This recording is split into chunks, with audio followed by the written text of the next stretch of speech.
It may seem like a normal laundromat, but very soon, the enemy, the evil force from within, will break in.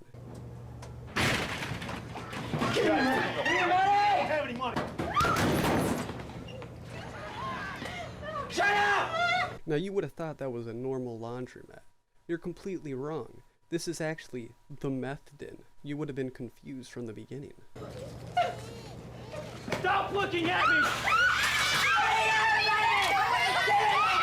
$3 and some change will help get the meth addiction fixed and ongoing, yes. This wasn't supposed to be your life! My mother said the same exact thing to me. As they say, not even once, not even once. Hey, Ma. What in the fuck? Now we're going to turn our focus to the year 1989, where marijuana was a pandemic within itself. It really does feel real when the game gets you, makes you do stuff.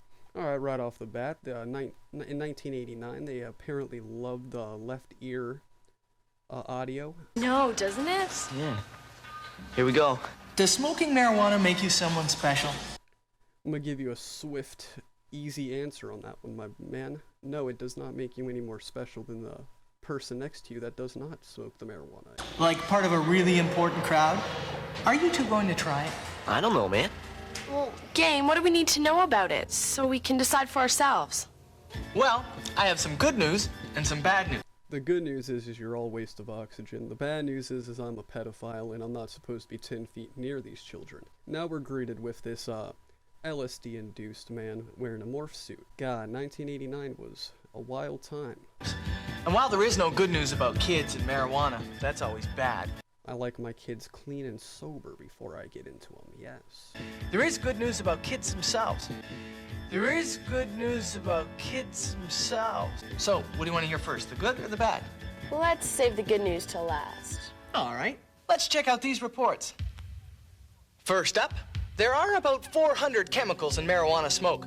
Some of them just as poisonous as the ones found in cigarette smoke. Alright, first off, I don't know what they were doing back in 1989. I'm pretty sure they were probably spraying like rat poison and a whole bunch of the pesticides onto it. But in modern days, people are more morally inclined and they're not spraying a whole bunch of pesticides on this stuff. Of course, they're putting the fish oil inside of the dab cartridges that the kids are then going to hit within the school. And like cigarette smoke, marijuana smoke can damage your lungs, your heart, and other parts of your body. And remember, where there's smoke, there's tar to get into your lungs. There's as much tar in this one joint as there is in all these cigarettes. I'm having a hard time believing that a single joint is equal to a handful of cigarettes. I mean, thinking about the plant matter and what's going inside of it, I don't think that they're condensing tar within this the joint to make it more tar induced, because that just doesn't make sense. I mean, even a fucking ape can sit down for 2 seconds and realize that that whole statement is complete bullshit. Like, it's not even hard to pick out. And finally, to wrap up the bad news about marijuana, there is mounting evidence to show that it can decrease the production of sexual hormones. Is it DMT that you're taking or something? Because your morph suit's going really chaotic here. It's like a psychedelic trip within itself. I'm getting high just looking at it. Why are you talking about sex hormones to little kids? Like, what is this? What was 1989? Would you just get all your information from pedophiles back then? I'm so confused. And you should know that the younger you are, the more marijuana can harm you. And the same goes for cigarettes and alcohol, too. So what was the good news you were going to tell us about, Game? The good news is that lots of kids these days aren't bothering to start smoking marijuana at all. You're right, this was back in 1989. They were more inspired to do crack cocaine probably back then.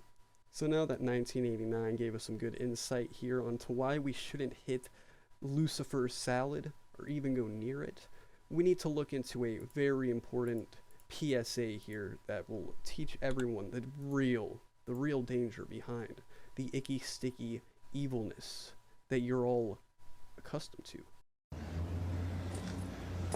So right off the bat, we already got sketchy Steve here in the middle of an alley next to a suburban house. Already looking sketchy. Probably already has the CIA watching him with Barrett 50 calibers. Hey, Larry. Hi, Hank. Now we meet Hank, the 1980s coke dealer that probably does pedophilia on the side. So you have something to show me? Yeah. You follow me, huh? It's my dick.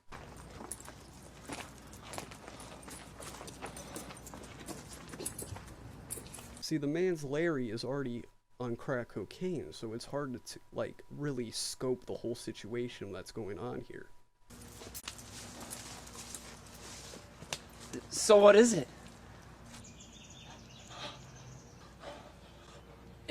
Larry was really expecting it to be his penis. Is that a doobie? Uh-huh. No thanks, I'm cool. Come on. It'll be fun.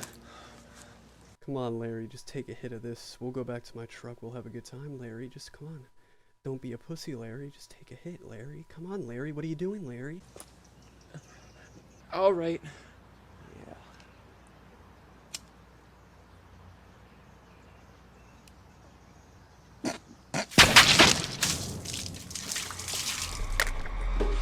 And just like that, the CIA agent with the Barrett 50 cal that I mentioned in the beginning executed the plan. He took one hit of the Lucifer's lettuce dinner bowl. Next thing you know, his head spontaneous combustion.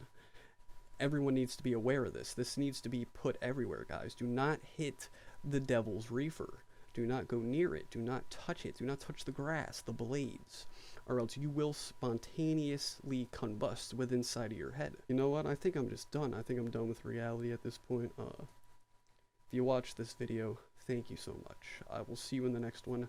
Make sure to smash the like button if you don't want your head to spontaneously combust from the CIA agent with the Barrett 50 caliber across the street.